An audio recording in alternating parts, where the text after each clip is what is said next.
Break के बाद बड़ी खबर इस वक्त आ रही है। प्रोटेम स्पीकर बनाए गए हैं मानवेंद्र सिंह। विधान परिषद के प्रोटेम स्पीकर बने हैं मानवेंद्र सिंह। राज्यपाल ने मानवेंद्र सिंह को शपथ दिलाई है। झांसी से एमएलसी हैं कुंवर मानवेंद्र सिंह। राज्यपाल ने मानवेंद्र सिंह को शपथ दिलाई है। अजीत बातचीत करने के लिए हमारे साथ फोन लाइन पर जुड़ रहे हैं। अजीत, क्या जानकारी आपको लग पा रही है? देखिए, बिल्कुल अनुपम कुंवर मानवेंद्र सिंह को कार्यकारी सभापति बनाया गया है विधान परिषद तक, क्योंकि जो विधान परिषद का कार्यकाल था अध्यक्ष का रमेश यादव, वो कार्यकाल समाप्त हो गया। उसके बाद विदाई समारोह भी मुख्यमंत्री ने किया था, लेकिन अब राज्यपाल आनंदीबेन पटेल ने कार्यकारी सभापति के तौर पर कुंवर मानवेंद्र सिंह को सभापति बनाया है। और ये झांसी से एमएलसी माने जाते हैं और काफी बीजेपी के भी काफी पुराने लोगों में से इनकी गिनती होती है। तो जब तक चुनाव नहीं हो जाता तब तक इन्हें कार्यकारी सभापति के तौर पर शपथ दिला दी गई। यानी अब जो बजट सत्र चलने वाला है, जो 18 फरवरी से शुरुआत हो रही है विधानसभा और विधान परिषद की, तो अब उसकी कमान जो है विधान परिषद की कमान कुंवर मानवेंद्र सिंह संभालेंगे। और उसके लिए आनंदीबेन पटेल जो राज्यपाल हैं, उन्होंने उन्हें कार्यकारी सभापति के तौर पर शपथ दिलाई है। अनुपम, जितने नाम चर्चा में चल रहे थे, 4-5 नाम लगातार चर्चा में चल रहे थे प्रोटेम स्पीकर के लिए, और तभी न्यूज 18 ने अजीत बता दिया था कि मानवेंद्र सिंह सबसे रेस में आगे हैं और आज मोहर लग गई।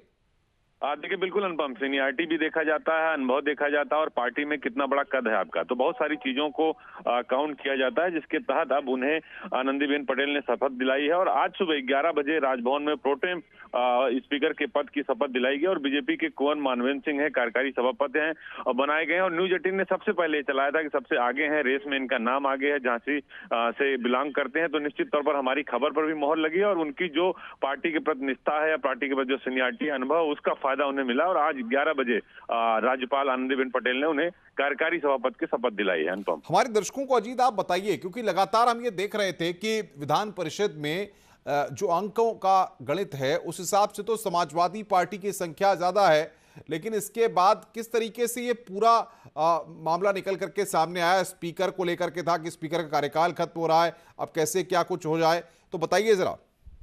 देखिए, बिल्कुल, जब तक नया चुनाव नहीं होता है राज्यपाल को पावर होती है, क्योंकि विधान परिषद चूंकि उच्च सदन माना जाता है, तो वो सभापति की कुर्सी खाली नहीं रह सकती। तो उसके हिसाब से राज्यपाल ने प्रोटेम स्पीकर के तौर पर कुंवर मानवेंद्र सिंह को नियुक्त किया। और अब जब तक चुनाव नहीं हो जाता तब तक कार्यकारी सभापति के तौर पर बने रहेंगे। यानी जो आगामी बजट सत्र है उसमें विधान परिषद की कमान कुंवर मानवेंद्र के हाथ में होगी। बिल्कुल, बुंदेलखंड से आते हैं, ऐसे में जाहिर तौर पर बुंदेलखंड वासियों के लिए भी एक खुशी की खबर। देखिए, निश्चित तौर पर बुंदेलखंड से आते हैं और सरकार का फोकस भी बुंदेलखंड पर है। आप चाहे डिफेंस कॉरिडोर की बात करें, बुंदेलखंड एक्सप्रेस की बात करें, वहां रोजगार, पानी, जल, आज ही देखिए भूगर्भ जल को लेकर कार्यक्रम किया मुख्यमंत्री ने नमामि गंगे के तहत। तो निश्चित तौर पर अजीत, बहुत बहुत शुक्रिया आपका हमारे साथ जुड़ने के लिए और बातचीत करने के लिए। प्रधानमंत्री नरेंद्र मोदी ने इस साल के पहले मन की बात कार्यक्रम के जरिए देशवासियों से अपनी मन की बात साझा की। उन्होंने कहा कि दिल्ली में 26 जनवरी को तिरंगे का अपमान देखकर देश बहुत दुखी भी हुआ, लेकिन हमें आने वाले समय को नई आशा और नवीनता से भरना है। इस मौके पर पीएम मोदी ने कहा कि स्वदेशी वैक्सीन आत्मनिर्भर भारत के आत्मगौरव का प्रतीक है और हम दुनिया का सबसे बड़ा वैक्सीनेशन प्रोग्राम चला रहे हैं। उन्होंने कहा कि हम कोरोना के खिलाफ जंग में दुनिया की मदद कर रहे हैं। मन की बात कार्यक्रम में पीएम मोदी ने 26 जनवरी को लाल किले पर हुई हिंसा का भी जिक्र किया। पीएम मोदी ने कहा कि तिरंगे का अपमान देखकर देश दुखी हुआ। दिल्ली में 26 जनवरी को तिरंगा का अपमान देख देश बहुत दुखी भी हुआ। हमें आने वाले समय को नई आशा और नवीनता से भरना है।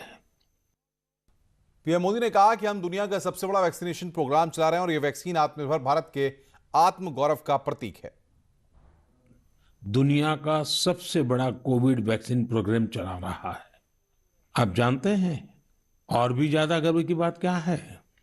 हम सबसे बड़े वैक्सीन प्रोग्राम के साथ ही दुनिया में सबसे तेज गति से अपने नागरिकों का वैक्सीनेशन भी कर रहे हैं। सिर्फ 15 दिन में भारत अपने 30 लाख से ज्यादा कोरोना वॉरियर का टीकाकरण कर चुका है, जबकि अमेरिका जैसे समृद्ध देश को इसी काम में 18 दिन लगे थे और ब्रिटेन को 36 दिन।